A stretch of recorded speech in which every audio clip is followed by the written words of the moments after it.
Schooling and education today. So इस section में हम कुछ डेटा डिस्कस करेंगे कि किस तरीके से हमारे देश में कितने परसेंटेज बॉयज एजुकेटेड हैं, कितने परसेंटेज जो हैं वो विमेन लिटरेट हैं। तो ये सभी चीजें हम थोड़ी डिस्कस करेंगे। तो आज हमें पता है कि बॉयज एंड गर्ल्स दोनों ही जो हैं एक लार्ज नंबर में, बहुत ज्यादा मात्रा में बच्चे स्कूल अटेंड करते हैं। अब मुश्किल ही कोई ऐसी जगहें होंगी, कुछ ऐसे एरियाज होंगे जहाँ पे बच्चे जो हैं वो स्कूल नहीं जा पाते हैं अभी भी, बट वो बहुत कम है। तो ज्यादातर जो है मैक्सिमम ऐसे पेरेंट्स हैं जो बच्चों को अपने स्कूल भेज रहे हैं, चाहे वो लड़का हो चाहे वो लड़की हो। बट फिर भी कुछ ना कुछ डिफरेंसेस तो अभी भी हैं। वही मैं कह रही हूँ कि मैक्सिमम ऐसा है, बट थोड़ा बहुत डिफरेंस जो है अभी भी कुछ मात्रा में बॉयज एंड गर्ल्स में डिफरेंस है अभी भी। तो इंडिया में सेंसस होता है हर 10 साल में। सेंसस क्या होता है? जनगणना। तो इसमें अलग अलग तरीके की जानकारियां इकट्ठी की जाती हैं पूरे पॉपुलेशन की, कि एक देश में जितने भी लोग रह रहे हैं वो मेल कौन है, फीमेल कितने हैं, और उनकी एजुकेशन बैकग्राउंड क्या है। तो ये सभी चीजें जो हैं सेंसस में इकट्ठी की जाती हैं, कि उनकी एज क्या है, स्कूलिंग क्या है, किस तरीके का वो काम करते हैं। तो इस तरीके की इंफॉर्मेशन जो है वो देश के लोगों से इकट्ठी की जाती है सेंसस में। और ये जो सेंसस है वो हर 10 साल में एक बार होता है। और जो भी सेंसस से हमें इंफॉर्मेशन मिलती है उसको हम अलग अलग चीजों को मेजर करने के लिए, अलग अलग कंक्लूजन्स पर आने के लिए यूज करते हैं। जैसे कि सेंसस के डेटा से हमें पता चलता है कि कितने लोग लिटरेट हैं। लिटरेट मतलब कि जिन्हें पढ़ना लिखना आता है। और लिटरेट में मेन एंड वुमेन की रेशो क्या है, कितने मेन लिटरेट हैं, कितने वुमेन लिटरेट हैं। सो 1961 में जो सेंसस हुआ था उसके अकॉर्डिंग जितने भी बॉयज एंड मेन हैं, मेन मतलब कि 7 इयर्स से ऊपर, ठीक है, 7 साल और 7 साल से ऊपर के लोगों को मेन जो है वो बोला गया है।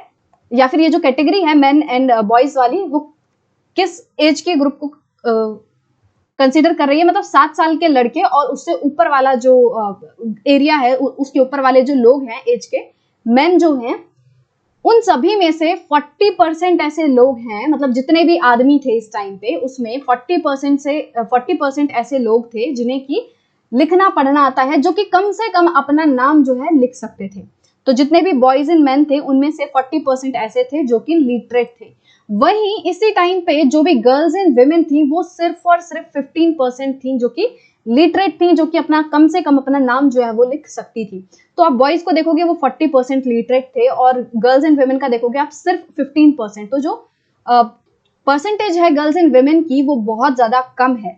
तो बहुत बड़ा एक डिफरेंस था। वहीं जो हमारी मोस्ट रिसेंट अभी सेंसस हुई है 2011 वाली, अभी 2021 में जो होनी थी वो कोरोना की वजह से लेट हो गई, अभी वो फिर से होगी, अभी स्टार्ट होगा वो वाली सेंसस भी जो 2021 में होनी थी। बट अभी हमारे पास जो लेटेस्ट डेटा है वो 2011 वाला ही है। तो जब 2011 में सेंसस हुई उसके अकॉर्डिंग लगभग 82% ऑफ बॉयज एंड मेन जो हैं वो लिटरेट हैं।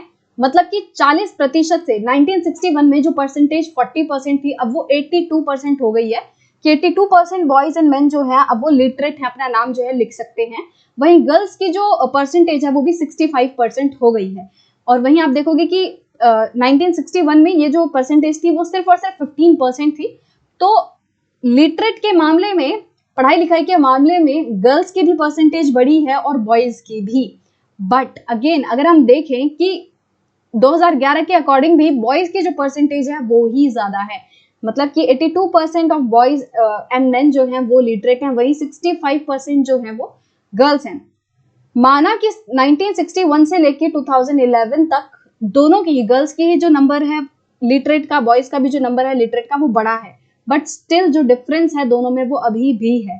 पहले भी बॉयज जो थे वो 40 थे, गर्ल्स जो है वो बहुत कम थी 15। और अभी भी आप देखोगे बॉयज का जो परसेंटेज है वो 82 है और गर्ल्स का अभी भी बॉयज से काफी कम है। तो डिफरेंसेस जो है इसका मतलब हमें साफ नजर आ रहे हैं। कहीं ना कहीं कुछ ना कुछ तो ऐसा है कि गर्ल्स अभी भी ज्यादा नहीं पढ़ पा रही हैं।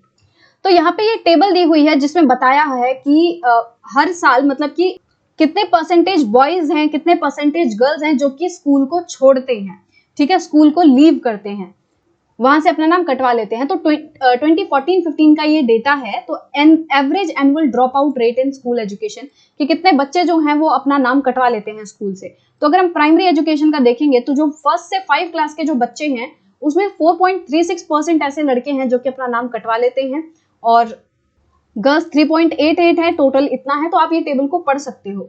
अब इसमें जो डेटा है वो SC ST के अलग दिया हुआ है। ये है ऑल की, मतलब जितने भी लड़के हैं, जितने भी लड़कियां हैं, किसी भी बैकग्राउंड के हों, किसी भी क्लास के हों, तो वो सभी कितने किस रेट से स्कूल को ड्रॉप कर रहे हैं, और वहां पे SC ST का अलग से दिया हुआ है।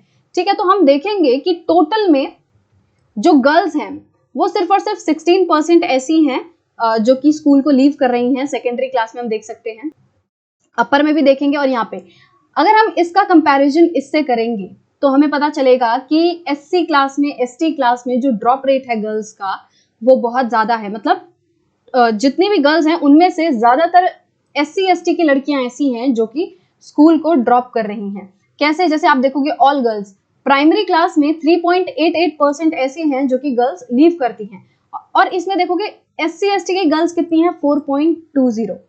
मतलब कि जितनी भी गर्ल्स जो स्कूल को ड्रॉप आउट करती हैं इस क्लास में, उसमें से 4.20 लड़कियां ऐसी हैं जो कि SC ST की हैं।